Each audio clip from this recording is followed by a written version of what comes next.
I love including books in my elementary music room because they can just be really fun. And as music teachers, we have the extra amazing job of being able to make literature come to life.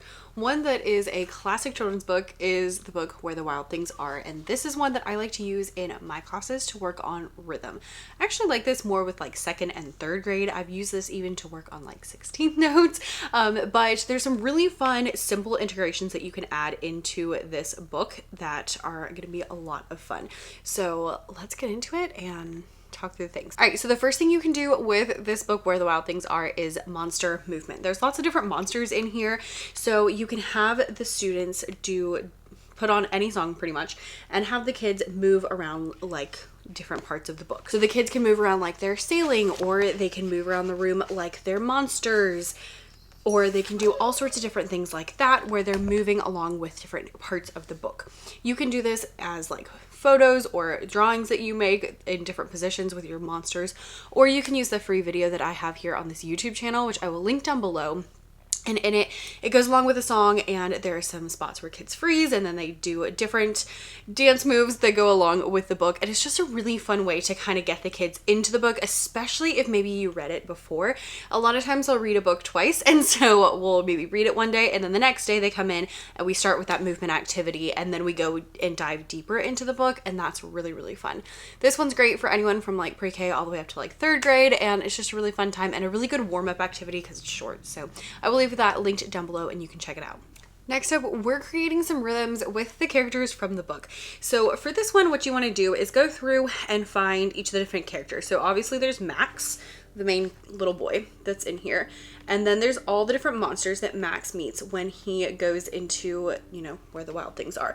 So we have, the guy with the stripes, and we have this guy with the red hair, and this like lion looking thing, and all the different things. And basically what you do is create a rhythm for each of the different animals or monsters. So this guy has a rhythm, this guy has a rhythm, this guy has a rhythm.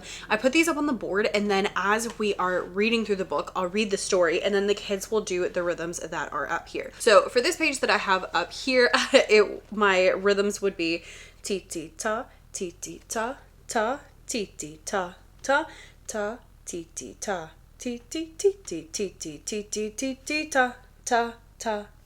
Then we go to the next page, we read that page, and then we would read the rhythms of all of the characters that are up here on the pages. So this is a really fun way to get a lot of rhythmic reading in. You could have the kids do it just reading or clapping. You could have them add some egg shakers. You could do whatever rhythms you want if you want to do it this way. So basically, if you were going to make this yourself, I would just put up on the board, maybe like a little picture of this guy and then a flashcard next to it, so on and so forth. And then they appear in different orders on the different pages, which means that you get a lot of different rhythms and you get lots of longer rhythms.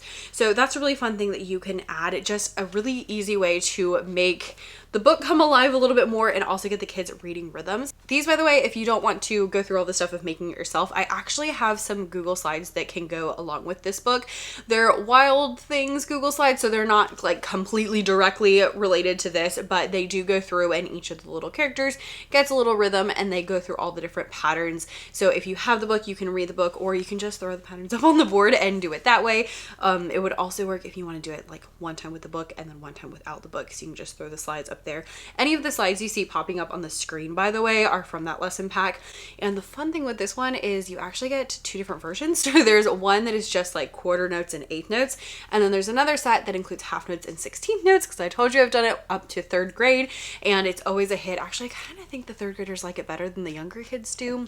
And then, of course, everything always comes in stick notation because I try to be as accommodating as possible. Then you could take those rhythms that you created with all these different people or characters, and you can have the kids create their own version. So they can move those rhythms around, they can compose their own little patterns, you can have them get in groups, they can perform in front of each other, and that's a really fun way to take something that is more teacher made that goes along with the book that we're reading and give it back to the kids and let them take it and run with it and make whatever they would like out of it.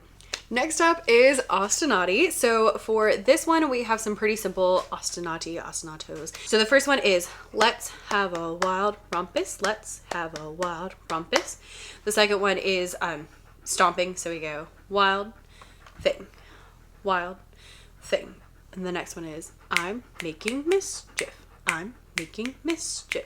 Last one is alligators are wild. Alligators are wild. So these are 4 different Ostinati that are obviously not super based off the book, but go along with the book, and I use with the book. Obviously alligators are wild was just a for fun thing because we have lots of gators down here. But what I do with these is I will put them on the board, we'll practice each one, we'll do them all together, and I'll, you know, point to the different ones so that we can make different compositions. The kids can come up and point to different ones, so we play, you know, back and forth and back and forth. Then I'll have them do 2 at a time. So I'll have, you know, half the group do one, half the group do another, and then we might switch it up. With the younger kids, I usually will only do 2 at once.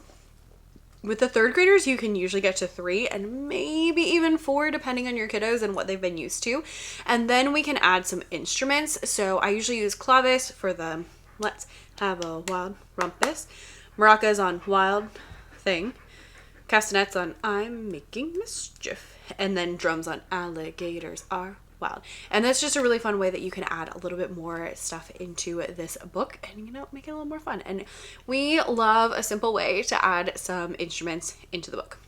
And lastly, since this book is all about the wild things, you can compare that to Forte and piano and talk about how, you know, things that might be more chaotic and more wild, it might be a little bit more Forte, might be louder, versus things that are, you know, less wild are probably going to be a little bit quieter.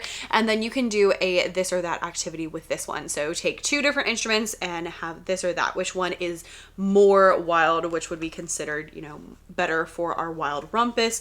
Would it be, you know, the egg shakers or the chimes? Would it be the castanets or would it be the jingle bells? And a lot of that might be choice from the kids. If you wanted to do it more with Forte and piano, you could do like animals. So which animal might be louder and better for a wild rumpus? You could do it with instruments and have more opinions, but just a really fun thing that you can add into this book to, you know, incorporate things. Sometimes I just have books that I really want to incorporate, and so I'm like, I'm gonna find a way.